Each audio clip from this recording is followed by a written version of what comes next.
Bismillahirrahmanirrahim. Jangan lupa subscribe. Barakallahu fiikum. Bismillahirrahmanirrahim. Assalamualaikum warahmatullahi wabarakatuh. Alhamdulillahi ala ihsani wa syukru lahu ala taufiqihi wa amtinani. Asyhadu an la ilaha illallah wahdahu la syarika lahu ta'ziman li sya'ni. Wa asyhadu anna Muhammadan abduhu wa rasuluhu ila ridwani. Allahumma salli alaihi wa ala alihi wa ashabihi wa ikhwani. Hadirin hadirat yang dirahmati Allah Subhanahu wa taala, pada kesempatan kali ini kita akan menyampaikan kajian tematik yang berjudul impian seseorang ketika nyawanya telah di kerongkongan, ya. Impian seorang ketika nyawanya telah di kerongkongan. Yang sebagaimana Allah Subhanahu wa taala sebutkan di akhir surat Al-Munafiqun, ya, tentang seorang akan meninggal dunia ketika malaikat maut sudah di hadapannya, kemudian dia ingin ditunda kematian sebentar agar bisa melaksanakan suatu amal soleh yang sangat agung, yaitu bersedekah. Allah berfirman dalam surat Al-Munafiqun, ya ayyuhalladzina amanu la tulhikum amwalukum wala auladukum an dzikrillah. Wahai orang yang beriman, janganlah harta kalian dan anak-anak kalian melalaikan kalian dari mengingat Allah. Wa may yaf'al dzalika fa ulaika humul khasirun. Siapa yang melakukannya, yaitu hartanya atau anaknya yang membuat dia lalai dari mengingat Allah, maka sungguh dia benar-benar orang-orang yang merugi, ya. Sungguh dia benar-benar orang yang merugi. Seakan-akan tidak ada yang merugi kecuali orang seperti ini, yang hartanya yang seharusnya membuat dia semakin tinggi di hadapan Allah, malah justru membuat dia lalai dari Allah Subhanahu wa taala. Wa anfiqu mimma razaqnakum min qabli ay ya'tiya ahadakumul maut. Infakkanlah sebagian dari harta kalian sebelum datang kepada salah seorang dari kalian kematian, yaitu malaikat maut di hadapannya. Fayaqula rabbi laula akhartani ila ajalin qarib. Maka lalu dia berkata, ya Rabbku, tundalah kematianku barang sedikit saja. Ajalin qarib itu sebentar aja, 5 menit, 10 menit. Buat apa? Fa asaddaqa wa akum minas salihin, agar aku bisa bersedekah dan aku menjadi orang-orang yang saleh. Lalu Allah berfirman, wa la yu'akhirallahu nafsan idza jaa ajaluha. Sungguh Allah tidak akan menunda dicabutnya nyawa seseorang, ajalnya tidak akan ditunda sedikit pun jika telah tiba. Wallahu khabirum bima ta'malun. Sungguhnya Allah Maha khabir, Maha mengetahui dengan detail apa yang kalian lakukan. Di ayat ini Allah jelaskan tentang kondisi seorang yang maut sudah di hadapan matanya. Kita tahu bahwasanya seorang ketika akan meninggalkan dunia ini, dia mengalami beberapa kondisi, di antaranya yang disebut dengan sakaratul maut, yang kedua disebut al-ihtidar, dan yang ketiga yaitu al-maut, kematian. Adapun sakaratul maut adalah kondisi kesulitan, kepayahan yang dia alami menjelang kematian, namun dia masih bisa berbicara, dia masih bisa mungkin berzikir, masih beramal saleh ketika itu masih bisa. Kondisi kedua, ya, dia masih bisa bertobat, sakaratul maut masih bisa, ya, amal dia masih dianggap. Kondisi kedua ketika sudah ihtidar. Ihtidar itu malaikat maut sudah di depan dia, tinggal mencabut dan sudah mulai proses pencabutan ruhnya.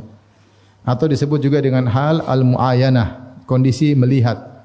Maka dalam kondisi ini maka amal soleh apapun tidak akan diterima karena nyawa sudah mulai dicabut.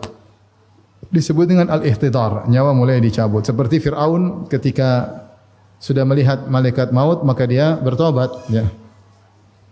Ketika adrakahul gharaq, ketika dia akan tenggelam, dia berkata amantu, qala amantu annahu la ilaha illalladzi amanat bihi banu Israil. Aku beriman tidak ada yang berhak disembah kecuali hanya Allah. Wa ana minal muslimin, dan aku termasuk orang Islam. Maka Allah mengatakan al-ana wa qad asaita qablu wa kunta minal mufsidin. Sekarang baru kau sadar wahai Fir'aun, sebelumnya kau melakukan kerusakan.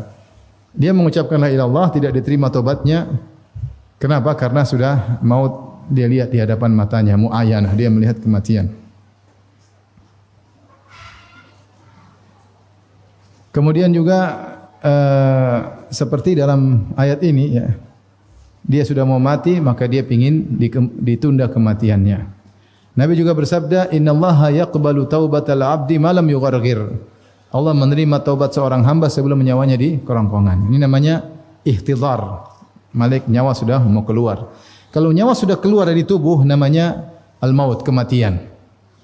Kalau nyawa sudah keluar dari tubuh disebut dengan apa? Kematian. Nah, ketika nyawa dalam proses dicabut, maka orang ini yang mau dicabut nyawanya berangan-angan, dia minta untuk ditunda sebentar.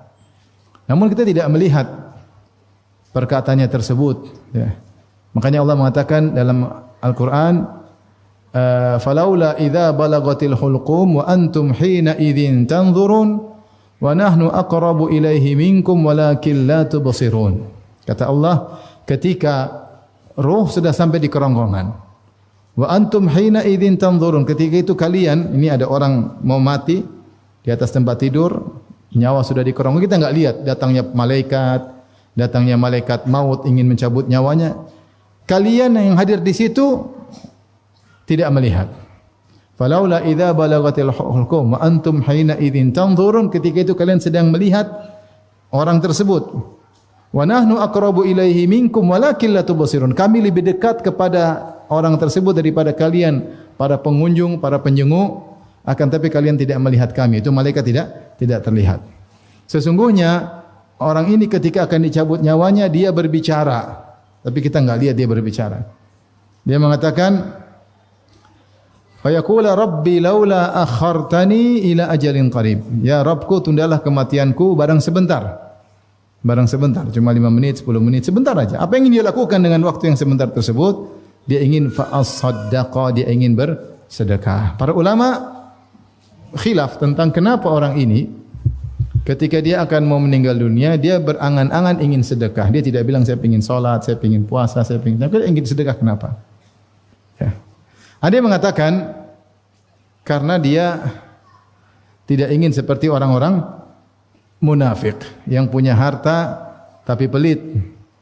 Karena di awal surat Allah atau sebelumnya Allah menceritakan, mengatakan tentang orang-orang munafik, humul ladzina yaquluna la tunfiqu ala man 'inda Rasulillahi hatta yanfaddu. Di mana orang munafik berkata, janganlah kalian berinfak kepada Muhammad sampai orang-orang di sekitarnya pergi, yaitu mereka berwasiat kepada masyarakat untuk tidak memberi sumbangan untuk dakwah. Jangan kasih. Ini sifat orang munafik. Sehingga dia ingin tidak seperti orang-orang munafik. Demikian juga dalam surat At-Taubah ayat 67 Allah sebutkan ciri-ciri orang munafik. Kata Allah, al munafiquna wal munafiqatu ba'dhuhum min ba'd. Orang-orang munafik laki-laki dan perempuan sebagian yang lain adalah dengan yang adalah sama. Ya'muruna bil munkar wa yanhauna 'anil ma'ruf wa yaqbiduna aydiyahum. Kerjaan orang munafik adalah menyuruh kepada kemungkaran, melarang dari kebaikan. Bukan amar ma'ruf nahi munkar, tapi amar murkar nahi ma'ruf. Bukan amar ma'ruf nahi munkar, tapi amar munkar nahi anil ma'ruf. Dan di antara sifat mereka, wa yaqbiduna aydiyahum, mereka melipat tangan mereka, maksudnya mereka pelit. Mereka pelit. Maka ada yang mengatakan, orang ini ketika akan meninggal dunia, kemudian dia berangan-angan untuk bersedekah karena dia tidak ingin seperti orang-orang apa? Munafik. Ini pendapat. Ada pendapat lagi yang mengatakan dia ingin bersedekah karena dia tahu dia mampu untuk bersedekah. Ya, tentu kalau orang mungkin hartanya banyak, dia ingin apa? Ingin sedekah. Ya, ingin sedekah. Amal spesial yang tidak bisa dilakukan oleh banyak orang. Siapa yang bisa kuat bersedekah? Orang yang punya apa? Harta. Kalau punya harta nggak bisa bersedekah. Kebetulan harta dia banyak, tapi dia keburu meninggal tidak sempat bersedekah. Maka dia ingin bersedekah. Dia tidak bilang ibadah yang lain karena dia ingin bersedekah. Ada yang mengatakan sedekah karena dia tahu sedekah adalah ibadah yang terbaik untuk kebaikan dia di alam barzakh maupun di akhirat. Karena keutamaan sedekah sangat-sangat banyak. Mungkin dia punya ibadah-ibadah yang lain, ya. Mungkin dia salat, tapi dia lupa untuk sedekah. Ya. Dan ternyata sedekah ini luar biasa efeknya bagi kehidupan seorang di dunia, terlebih lagi di alam barzakh, terlebih lagi di akhirat kelak. Maka dia ingin dikasih waktu sebentar saja. Ya. Fayaqula rabbi laula akhartani ila ajalin qarib. Dia berkata, ya Rabbku, tundalah kematianku barang sedikit saja, 5 menit, 10 menit. 10 menit sudah cukup untuk buka ATM banking kemudian kirim 1 miliar. Cuma butuh setengah menit, ya enggak? Tinggal kliknya yang berat. Kalau pencet-pencet nomor 00 mudah. Sudah nolnya sudah 6, tambah lagi nolnya sudah 7, tambah lagi nolnya sudah 8, sudah ratusan juta. Cuma oke-nya ini sudah oke, paspornya pura-pura lupa, ya repot. Sehingga dia dikasih waktu, kalau dikasih waktu 5 menit saja dia ingin bersedekah. Tapi Allah mengatakan wala yu'akhirallahu nafsan idza jaa ajaluha. Kalau sudah tiba nyawa seorang tidak akan ditunda. Demikianlah orang-orang berangan-angan tatkala bermimpi, berangan-angan ketika waktu sudah lewat, penyesalan yang tiada guna. Oleh karenanya ikhwan dan akhwat, kita akan mengalami apa yang dialami oleh orang ini. Kita akan mengalami namanya halatul ihtidhar, yaitu nyawa di kerongkongan. Kita akan mengalami. Maka jangan sampai kita berangan-angan seperti dia. Kita ingin kalau kita punya harta kita infakkan di jalan Allah Subhanahu wa taala. Ya. Oleh karenanya Rasulullah pernah berkata, ayyukum malu warasatihi ahabbu ilaihi min mali, atau kama qala Nabi sallallahu alaihi wasallam. Siapa di antara kalian yang harta ahli warisnya lebih dia suka daripada hartanya sendiri? Sahabat berkata, mana ada orang lebih suka kepada harta ahli warisnya? Semua orang lebih suka hartanya sendiri. Ahli waris saya siapa? Kalau saya meninggal, ahli waris saya itu istri saya, anak saya. Ya. Orang tua saya sudah meninggal, jadi tinggal anak sama istri saya. Ya. Kalau ternyata anak sudah besar, sudah berkeluarga, sudah. Ya. Mana lebih saya suka? Saya punya harta sendiri atau harta anak saya, harta istri saya? Lebih enak punya harta sendiri. Kita harta anak saja kalau kita minta nggak enak, ya nggak? Kalau anak kita kaya, kita minta-minta kan nggak enak. Coba kalau harta sendiri kan terserah kita. Apalagi istri minta-minta, aduh malu-maluin. Ya. Meskipun istri kita kaya, kita minta nggak enak, harga diri dong. Anak kita kaya, kita minta juga nggak enak. Itu ahli waris kita. Kalau dia punya harta, mana lebih suka? Harta dia atau harta kita sendiri? Lebih enak harta kita sendiri. Maka Nabi membuat agar seorang berfikir, kalau kau lebih suka hartamu, mumpung lagi di tanganmu, maka gunakanlah untuk kemaslahatanmu yang paling utama, untuk dunia maupun akhiratmu. Karena kalau kau pelit-pelit, kau tidak sumbangkan di jalan Allah, begitu kau meninggal, ini harta lari ke ahli warismu. Kalau lari ke ahli warismu, seandainya ahli warismu yang bersedekah, dia yang dapat pahala, bukan kamu. Yang dapat pahala dia, bukan kamu. Maka seorang kalau sudah memenuhi kewajibannya untuk anak istrinya, hendaknya dia memikirkan tentang akhirat dia, tentang alam barzah dia. Ya. Nabi berkata, yaqulu ibnu Adam mali mali. Wa ma maluka ya ibnu Adam illa ma akalta fa afnait wa ma labista fa ablait wa ma tasaddaqta fa amdait. Hartamu cuma yang kau makan, itulah hartamu sungguhnya. Kau makan selesai. Yang kau pakai itu hartamu, baju kau pakai, motor kau pakai itu hartamu sungguhnya. Sama yang kau sedekahkan kau bawa di dalam alam kubur. Sama yang kau sedekahkan itu yang akan berjalan dalam alam kuburmu sampai hari kebangkitan, sampai hari kiamat. Sisanya itu bukan hartamu. Tapi kau punya uang banyak, punya uang 1 triliun, yang kau makan cuma tahu goreng, ayam goreng, itu yang kau makan. Itulah hartamu. Yang lain yang bukan kau makan bukan hartamu. Kau punya mobil 100. Karena kau punya rental mobil. Yang kau pakai itulah hartamu, yang lain kau tidak pakai. Sesungguhnya kau tidak menikmati itu semua, yang kau nikmati yang kau pakai. Iya enggak? Rumahmu 10, yang kau pakai 1, itulah rumahmu sesungguhnya. Karena yang lainnya kau tidak pakai. Tetapi kalau kau infakkan di jalan Allah, maka semuanya akan kau pakai. Di alam barzakh maupun di mana di akhirat. Maka seorang selain dia memikirkan kesejahteraannya di dunia, hendaknya dia berfikir kesejahteraannya di alam barzakh, apalagi di akhirat. Ya. Pada kesempatan kali ini, ya kita akan bahas tentang keutamaan sedekah ya. Makanya ketika Rasulullah SAW menyuruh Aisyah untuk membagi-bagikan kambing yang disembelih oleh Nabi SAW, Rasulullah suruh bagi-bagi. Setelah itu Rasulullah SAW bertanya, ma baqiya minha, masih adakah yang tersisa? Kata Aisyah radhiyallahu anha, dari daging kambing tersebut, ma baqiya minha illa katifaha, semuanya sudah saya, tidak tersisa kecuali tinggal pundak kambing, saya belum bagikan, ini yang tersisa.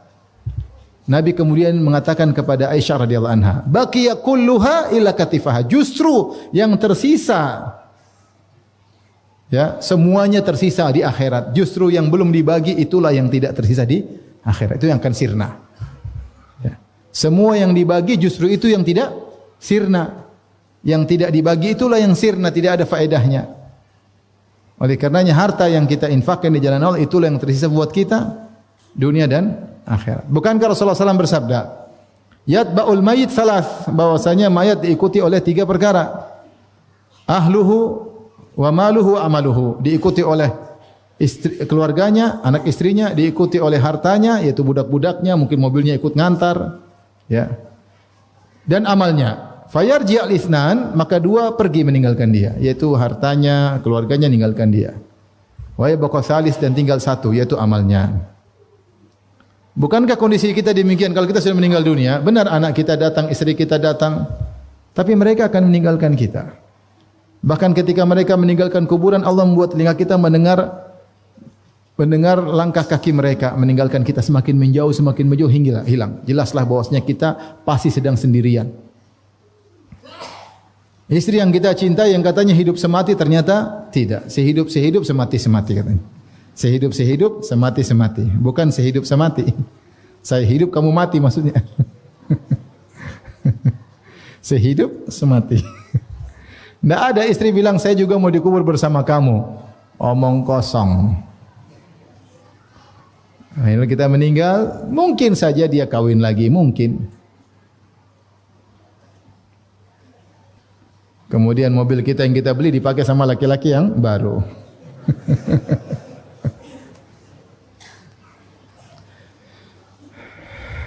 Semua meninggalkan kita. Harta kita yang kita kumpulkan, kita belikan rumah, belikan aset, belikan mobil baru semua. Tidak ada yang dikubur bersama kita. Tidak ada. Tidak bisa kita. Dikubur pun kita nggak bisa pakai. Buat apa? Memang main mobil-mobilan dalam kuburan. Yang bersama kita cuma amal soleh. Itu yang menemani kita. Allah rubah dia bentuknya menjadi seorang yang tampan. Datanglah seorang laki yang tampan, yang wangi aromanya, maka sang mayat berkata, "Man anta? Siapa engkau?" Kata dia, "Ana amaluka saleh, aku adalah amal solehmu. Aku adalah salat malammu, aku adalah sedekahmu, ya. Aku adalah berbakti kepada orang tuamu."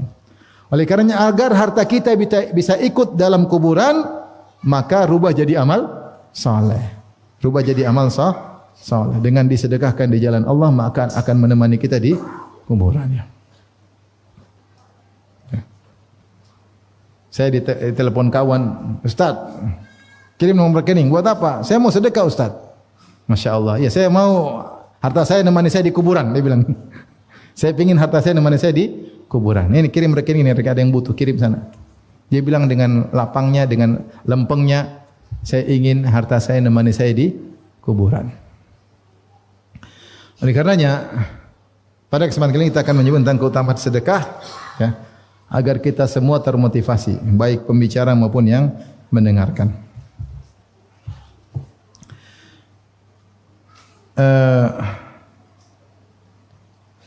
Keutamaan sedekah sangat banyak, ya. Keutamaan sedekah sangat banyak, dan Allah memberikan keutamaan sedekah baik manfaat duniawi maupun manfaat ukhrawi. Cukuplah bagi kita untuk mengetahui keutamaan sedekah. Karena Rasulullah SAW mengatakan wasadaqatu burhan, sedekah adalah bukti. Bukti apa? Bukti keimanan. Siapa yang beriman kepada hari kemudian, dia pasti mudah untuk bersedekah. Siapa yang beriman bahwasanya harta yang dia sumbangkan akan membangun istananya di surga, maka dia akan mudah bersedekah. Karena dia sedang bikin rumah yang mewah di akhirat. Sudah ada uang taruh, ada uang taruh, ada uang taruh, semakin besar istananya di akhirat kelak. Kalau dia yakin itu, pasti mudah bagi dia untuk bersedekah. Tapi kalau dia kurang yakin, dia bangun rumah di dunia, gede-gede, paham? Gede-gede, kolam renangnya gede, rumahnya gede, mobilnya mewah. Tapi kalau dia yakin dia akan bangun dengan uang ini, dia bangun istana di akhirat, dia pasti bangunkan banyak-banyak besar-besar. Apalagi rumah dunia akan ditinggalkan dan rumah akhirat abadi. Makanya dikatakan oleh penyair, lidulil maut wa bunulil kharab. Lahirlah kalian untuk menuju kematian dan bangunlah kalian untuk menuju kerusakan bangunan tersebut. Kalau bukan bangunan yang rusak sebelum kalian, kalian yang rusak sebelum bangunan tersebut. Tapi kalau bangun di akhirat, tidak akan rusak, semakin besar dan besar. Makanya Rasulullah SAW berkata, wassadaqatu burhan, sedekah bukti bahwasanya kau beriman. Manusia diciptakan punya kodrat sangat cinta kepada harta. Allah sebutkan dalam Al-Quran, wa tuhibbunal mala hubban jamma, kalian mencintai harta dengan kecintaan yang dalam. Bahkan sebagian orang lebih cinta hartanya daripada istrinya. Saking cintanya pada harta. Luar biasa. Dalam ayat yang lain, wa innahu lihubbil khairi lasyadid, sungguhnya manusia itu cintanya kepada harta sangat tinggi. Maka untuk melepaskan harta tersebut tidak mudah. Dia harus punya iman. Maka kalau dia imannya tinggi, dia mudah untuk bersedekah. Karena dia tahu sedekah yang dia keluarkan akan bangun untuk kemaslahatan dia. Bangun istana di surga. Makanya ketika Allah berbicara tentang sedekah, Allah berkata, "Man kana yu'minu billahi wal yawmil akhir falyukrim jarahu." Siapa yang beriman kepada Allah dan hari akhirat, dia muliakan tetangganya. Di antaranya dia berikan pemberian kepada tetangganya. "Man kana yu'minu billahi wal yawmil akhir falyukrim dhaifahu." Siapa yang beriman kepada Allah dan Rasulnya, kepada Allah dan hari akhirat, dia akan memuliakan tamunya. Tamunya datang, dia sambut, dia jamu. Karena dia beriman, ini ada balasannya di akhirat kelak. Di dunia sebelum di akhirat. Maka sedekah itu di antara kemuliaan adalah bukti keimanan. Karenanya kalau kita baca Al-Quran, banyak isinya suruh sedekah, banyak.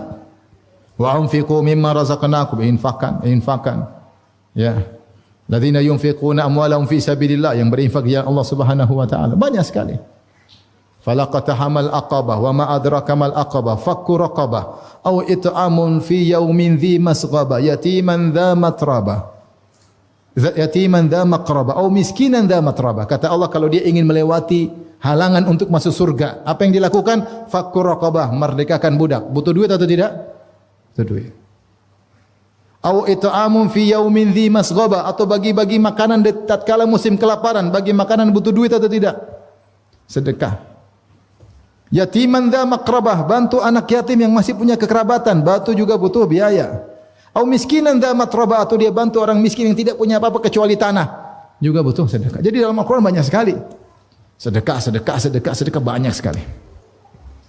Lan tanalul birra hatta tunfiqu mimma tuhibbun, kalian tidak akan mencapai kebahagiaan yang sesungguhnya, iman yang sungguhnya, kebajikan yang sungguhnya sampai kalian menginfakkan apa yang kalian cintai. Allah tidak mengatakan sampai kalian cinta menginfakkan apa yang paling kalian cintai, tidak. Itu berat. Allah mengatakan sampai kalian infakkan apa yang kalian cintai. Harta kita cinta, kita infakkan. Tapi para sahabat ketika menerapkan ayat ini, mereka menerapkan menginfakkan yang paling mereka cintai, bukan yang mereka cintai aja. Makanya sahabat ya, Abu Talha ketika dengar ayat ini dia bilang, saya punya kebun yang paling dia cintai, harta aset paling berharga, bayruha, sedekah di jalan Allah Subhanahu wa taala. Dia cari harta yang paling dicintai. Umar bin Khattab ketika ingin berwakaf, dia cari aset yang paling dia cintai. Yang dia dapatkan kalau dari perang Khaybar, dia dapat itu, dia infakkan dia cari harta yang paling dicintai.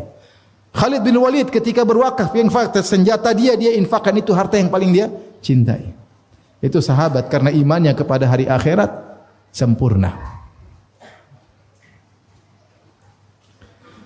Oleh karenanya kalau kita bicara sedekah banyak sekali ya keutamanya. Tapi sekarang kita akan bahas.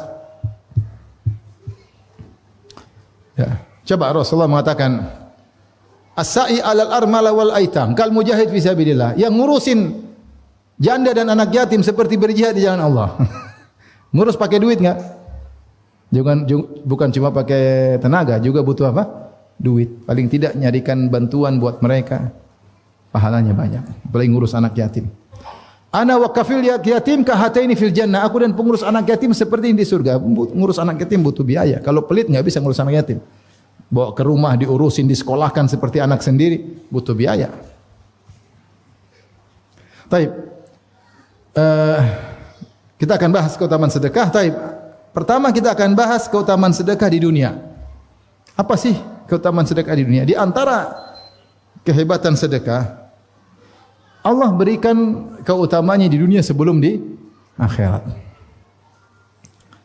Di antaranya siapa yang bersedekah, hartanya akan ditambah, hartanya akan ditambah. Bukankah Rasulullah SAW bersabda, "Ma naqasat sadaqatun min mal." Harta sedekah tidak mengurangi harta. Bahkan Rasulullah bersumpah 3 perkara di antaranya kata Nabi, "Ma naqasat sadaqatun mal." Itu demi Allah sedekah tidak akan mengurangi harta. Al-Baji mengatakan bal zada al-mal, ya. Atau bal zadatil mal, bahkan menambah harta. Dan ini kenyataan yang kita lihat, bahwasanya orang yang sering bersedekah hartanya semakin bertambah-tambah. Bahkan ada seorang yang saya kenal saking banyak bersedekah, sedekahnya luar biasa, terlalu banyak. Sampai dia bilang, saya lari dari harta, bahkan harta mengejar-ngejar saya. Subhanallah. Saya lari harta, bahkan harta mengejar. Hartanya bertambah-tambah terus, banyak sekali hartanya. Semakin sedekah tambah lagi hartanya, semakin sedekah tambah lagi apa? Hartanya. Coba lihat para sahabat, sedekah kaya. Ya.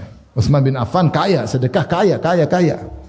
Abdurrahman bin Auf sedekah kaya. Bahkan Abdurrahman bin Auf di mana kalau ngangkat batu dapat duit saking kayanya. Kaya. Luar biasa. Oleh karenanya mana qasat sadaqatun min mal. Sedekah tidak mengurangi harta. Jadi kalau orang punya uang 1 juta, dia sedekah 100.000, secara kasat mata tinggal 900.000. Tapi jangan percaya sama matamu. Yakinlah itu akan bertambah cepat atau lambat. Cepat atau lambat. Maka ternyata orang yang bersedekah, di antara keutamanya dunia, dia akan ditambah hartanya.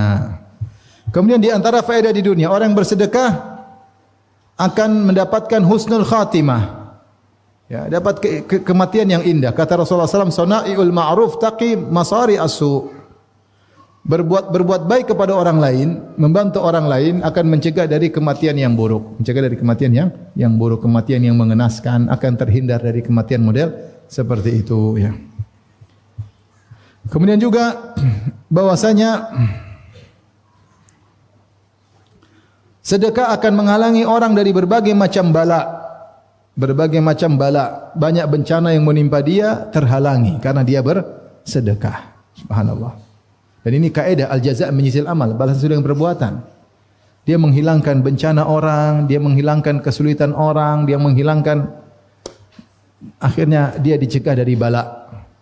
Apa kata dalam suatu riwayat dari Nabi Yahya atau seorang nabi yang dia berwasiat kepada Bani Israel, ya. Wa amurukum bisadaqah, aku memerintah kalian untuk bersedekah. Fa inna mathala dzalik rajulun asarahu al-adu fa awthaqu yadahu ila unuqihi. Perumpamaan sedekah itu seperti ada seorang yang ditangkap oleh musuhnya. Orang ditangkap oleh musuhnya. Kemudian musuh-musuhnya pun membelenggu tangannya di lehernya sehingga dia tidak bisa berkutik. Wa qaddamuhu liyadribu unuqahu, kemudian dimajukan ke depan untuk dipenggal kepalanya. Dia ikat tinggal dipenggal kepalanya. Faqala, kemudian orang yang akan dibunuh ini berkata, "Ana aftadi minkum bil qalil wal katsir." Fafada nafsahu minhum. Dia mengatakan, aku akan menebus diriku dengan harta. Kalian mau atau tidak? Kata mereka mau. Maka dia tebus dirinya dengan harta tersebut, maka dia pun selamat. Ini permisalan sedekah. Dengan engkau bersedekah, banyak keburukan yang akan menimpamu kau tebus di dunia. Allah hindarkan kau dari berbagai macam apa? Malapetaka. Allah hindarkan kau dari banyak bencana. Kemudian di antara keutamaan sedekah di dunia, ya, bahwasanya orang yang bersedekah akan bahagia. Orang yang bersedekah akan bahagia. Dan ini sama dengan kaidah juga al-jaza' min jinsil amal. Balasan sesuai dengan perbuatan. Makanya Rasulullah bersabda, wa ahabbul a'mali ila Allah, amalan yang paling dicintai oleh Allah, sururun tudkhiluhu fi qalbil muslim, rasa bahagia yang kau masukkan dalam hati seorang muslim. Kemudian Rasulullah contohkan bagaimana kita membahagiakan orang, kata Nabi, au tatruda anhu ju'an, kau hilangkan rasa laparnya. Sedekah atau bukan? Sedekah, kasih makanan. Au taqdiya anhu dainan, atau kau lunaskan hutangnya. Sedekah atau bukan? Sedekah. Au takshifa anhu kurbatan, atau kau hilangkan penderitaannya. Sedekah. Subhanallah. Ini amal yang paling dicintai oleh Allah Subhanahu wa taala. Membuat orang bahagia, membuat orang bahagia. Nah, kalau kau bikin orang bahagia, kau juga akan dibahagiakan oleh Allah Subhanahu wa taala. Maka Nabi sallallahu alaihi wasallam bersabda dalam satu hadis riwayat Bukhari dan Muslim, "Matsalul bakhil wal munfiq," perumpamaan orang yang pelit dan orang yang rajin berinfak, "Kamatsali rajulaini alaihima jubbatani min hadidin min thudiyihima ila taraqiyihima." Perumpamaan orang yang pelit dan orang yang rajin bersedekah seperti orang yang memakai jubah dari besi, dari dadanya sampai taraqi. Ini taraqi, tulang ini. Dada sampai sini. Ada baju besi kecil sini. Sempit. Kemudian kata Nabi, fa ammal munfiq fala yunfiq ila sabaqat wa farat ala jildiha hatta tukhfi bananahu wa ta'fu atharahu. Orang yang berinfak maka melebar besar jadi lapang, dia dadanya lapang. Karena tadinya sempit jadi lapang. Wa ammal bakhilu, adapun orang yang pelit, fala yuridu an yunfiqa syai'an illa laziqat kullu halqatin makanaha fa huwa yuwassi'uha wa la tattasi'.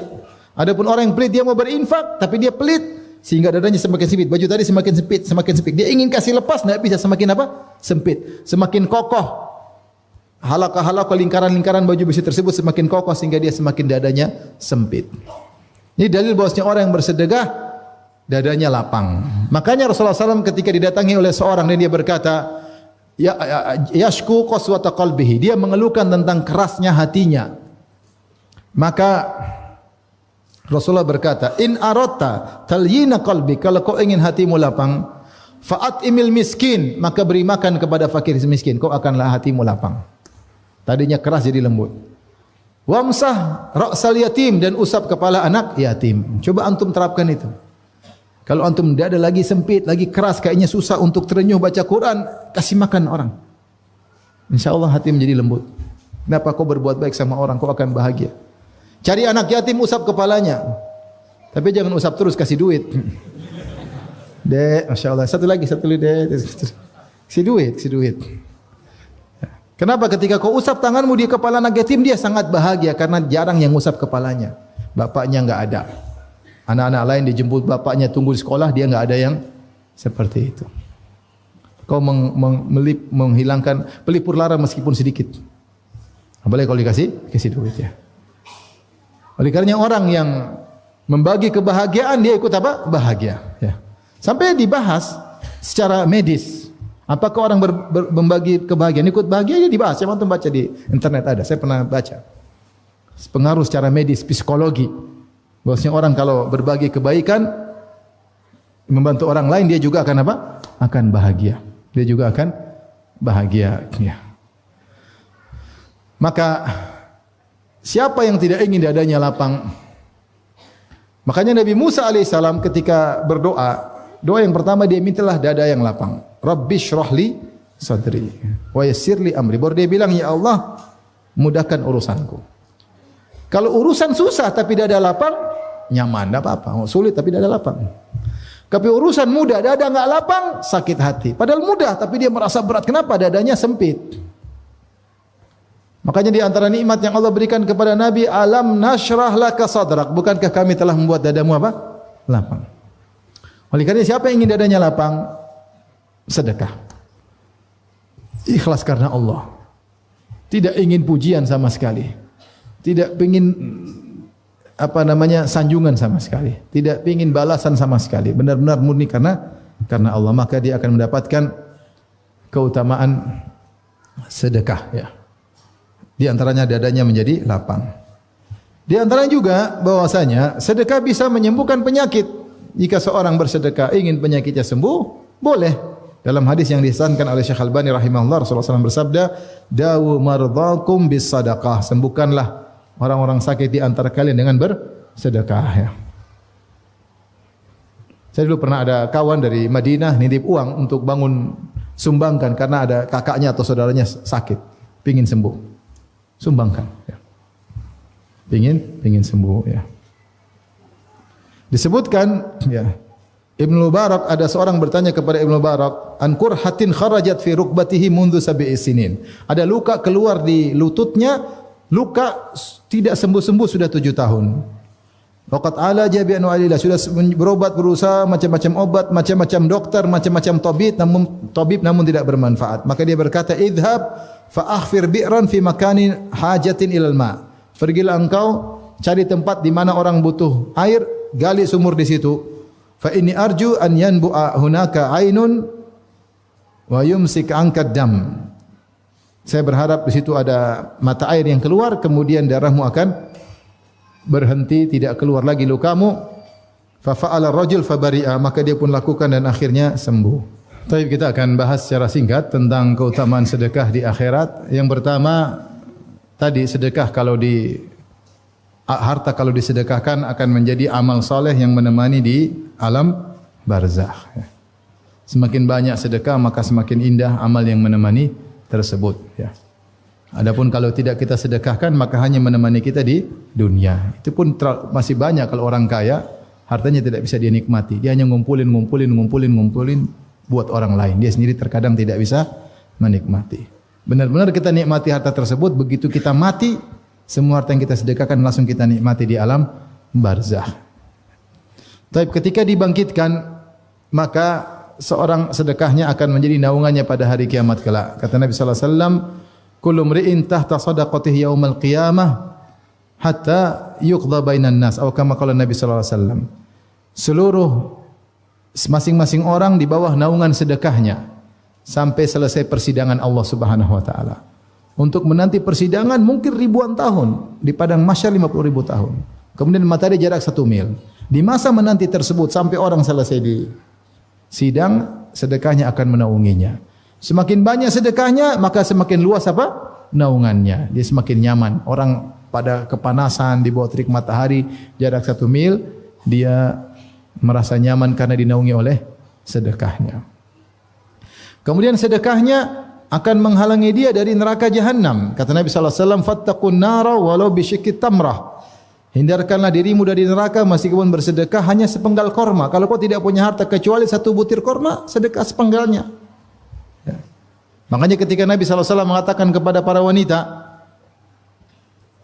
ya ma'syaran nisa tasaddaqna fa innakunna aktsara hatabi jahannam. Wahai para wanita, bersedekahlah. Sungguhnya kalian adalah banyak penghuni neraka jahanam.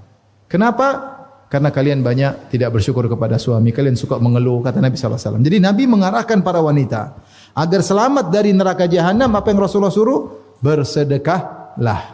Dalil bahwasanya sedekah amal yang paling termasuk amal yang paling kuat, yang ampuh untuk menghalangi dari neraka jahanam. Kemudian dengan sedekah surga orang akan makin tinggi.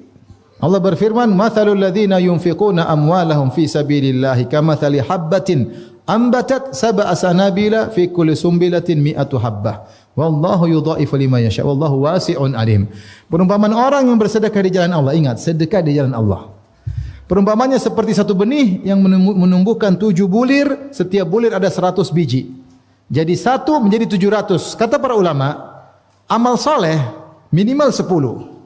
Ya, al-hasanatu bi asyri amsalihha. Kebaikan dilipat gandakan 10. Kecuali sedekah di jalan Allah, minimalnya 700. Minimalnya 700. Jadi kalau sedekah untuk dakwah, untuk jihad, ya, untuk di antara jihad adalah dakwah, jihad bil ilm. Kalau ada apalagi kemudian untuk jadi amal jariyah, bangun masjid untuk lahan dakwah atau apalah pokoknya untuk dakwah, ya, maka minimal pahalanya 700 kali lipat. Dia mengalami pengecualian berdasarkan ayat ini, sebagaimana pendapat sebagian ulama. Berarti pahala cepat berlipat ganda, maka otomatis menjadikan surganya tinggi, ya. Oleh karenanya, ikhwan dan akhwat yang dirahmati Allah Subhanahu wa taala, seorang yang diberikan harta, kalau dia bersedekah, maka itu Allah telah beri dia karunia. Makanya Rasulullah SAW mengatakan, la hasada illa fitnatain. Tidak ada hasad kecuali kepada 2 orang. Yaitu janganlah kau iri kecuali pada 2 orang saja. Yang pertama, rajulun atahu Allahul hikmah wa huwa yaqdi biha wa yu'alima. Orang yang Allah berikan dia ilmu kemudian dia mengajarkannya, berhukum dengan ilmu tersebut, yaitu ulama. Yang kedua siapa? Yang kata Nabi jangan iri kecuali pada dua orang ini. Yang kedua siapa? Rajulun atahullahul mal, seorang yang Allah berikan harta, wa huwa yusallituhu ala halakati fil haq, kemudian dia paksa dirinya untuk menginfakkan harta tersebut dalam kebaikan. Ini pantas kok, jangan yang lain, tidak usah cemburu, kata Nabi SAW. Cemburu pada dua orang ini aja. Kenapa agama dibangun di atas dua orang ini? Agama itu butuh biaya, butuh orang berilmu, ya tidak? Makanya saya bilang Nabi SAW di awal dakwah, Allah beri taufik, Nabi menikah dengan janda kaya raya. Siapa? Khadijah. Kemudian punya sahabat yang sangat kaya raya. Siapa? Abu Bakar As-Siddiq. Yang Nabi butuh harta mereka. Sampai Nabi berkata, "Mana fa'ani malun qad, mana fa'ani malu Abi Bakar." Tidak ada harta bermanfaat bagiku sebagaimana manfaatnya harta Abu Bakar. Abu Bakar pun menangis. Kata Abu Bakar, "Ma nafsi wa mali illa laka ya Rasulullah." Tidaklah jiwaku dan hartaku kecuali untuk Anda wahai Rasulullah. Ya. Jadi Nabi mengatakan, jangan hasad kecuali pada orang ini. Oleh karenanya, fuqaraul muhajirin, para muhajirin yang miskin datang kepada Nabi cemburu. Karena teman-temannya yang kaya pada bersedekah. Kata mereka, ya Rasulullah, jadi mereka dulu berlomba-lomba, munafasah, saingan dalam beramal soleh. Bukan karena dengki, enggak, bukan karena hasad, enggak, tapi ingin bersaing sehingga mereka lihat semua dengan pandangan apa? Akhirat. Kata mereka, ya Rasulullah, dhahaba ahlud duthuri bil ujuri. Orang-orang kaya dapat pahala, kami tidak dapat. Mereka tidak bilang, ya Rasulullah itu kaya, kami miskin. Enggak. Mereka enggak pikir itu. Mereka mengatakan dhahaba ahlud duthuri bil ujuri. Orang-orang kaya punya harta banyak, punya sedekah, amal pahala banyak karena mereka bersedekah, kami tidak. Kata mereka, yusalluna kama nusalli. Kami salat, ternyata mereka juga salat. Wa yasumun kama nasum. Kami puasa, mereka juga puasa. Bedanya, wa yatasaddaquna bi fuduli amwalihim. Mereka bisa bersedekah dengan harta mereka berlebihan, kami tidak bisa. Jadi cemburu. Maka Rasulullah kasih solusi. Supaya kalian bisa menyaingi orang kaya, ada sedekah bentuk lain, bukan sedekah harta. Sedekah dengan bentuk lain. Inna fi kulli tahlilatin sadaqah. La ilaha illallah, sedekah. Wa tasbiha wa kulli tasbihatin sadaqah. Bilang subhanallah sedekah. Takbiratin sedekah. Allahu akbar sedekah. Wa ta'dilu balal isnain sedekah. Ada orang berhukum kepada engkau hukum dengan dalil, itu sedekah. Wa tu'inur rajul ala dabbatihi au tahmilu mata'u 'alaiha. Kau bantu orang supaya bisa naik di atas kudanya, di atas ontanya, atau kau bantu angkat barangnya. Seperti mungkin ada sekarang ada orang angkat barang kita bantu, itu juga apa? Sedekah. Sampai Rasulullah mengatakan tabassumuka fi wajhi akhika sedekah, senyum kepada saudaramu sedekah. Oh, para orang miskin semangat. Kita punya sedekah model lain nih. Ternyata orang kaya juga dengar. Mereka juga tasbih. Datang lagi yang miskin-miskin, ya Rasulullah, mereka dengar. Dan mereka juga lakukan. Bagaimana nih ya Rasulullah? Tidak ada solusi lain. Kata Rasulullah, "Dzalika fadlullah yu'tihi may yasha." Sudah itu karunia Allah sama mereka. Sudahlah mau diapain? Gampangannya demikian. Oleh karena kalau orang diberi rizki kemudian dia bersedekah, kesempatan bagi dia untuk naik. Makanya Allah mengatakan, siapa ya, wa may yaf'al dzalika fa ulaika humul khasirun. Siapa yang ternyata hartanya membuat dia lalai dari Allah, sungguh mereka itu orang yang merugi. Seakan-akan tidak ada orang yang rugi kecuali mereka. Kenapa? Harta itu sebenarnya bisa untuk meningkatkan derajat di sisi Allah, bisa bangun istana setinggi-tingginya, sehebat-hebatnya, semegah-megahnya, bisa punya bidadari secantik-cantiknya, ternyata dia tidak lakukan. Ternyata dia bangun istananya di dunia sebesar-besarnya, semegah-megahnya, ternyata di akhirat pas-pasan. Rugi enggak? Rugi. Oleh karenanya, kalau kita punya harta jangan ragu-ragu untuk bersedekah. Sungguhnya kita sedang membangun istana dengan harta tersebut.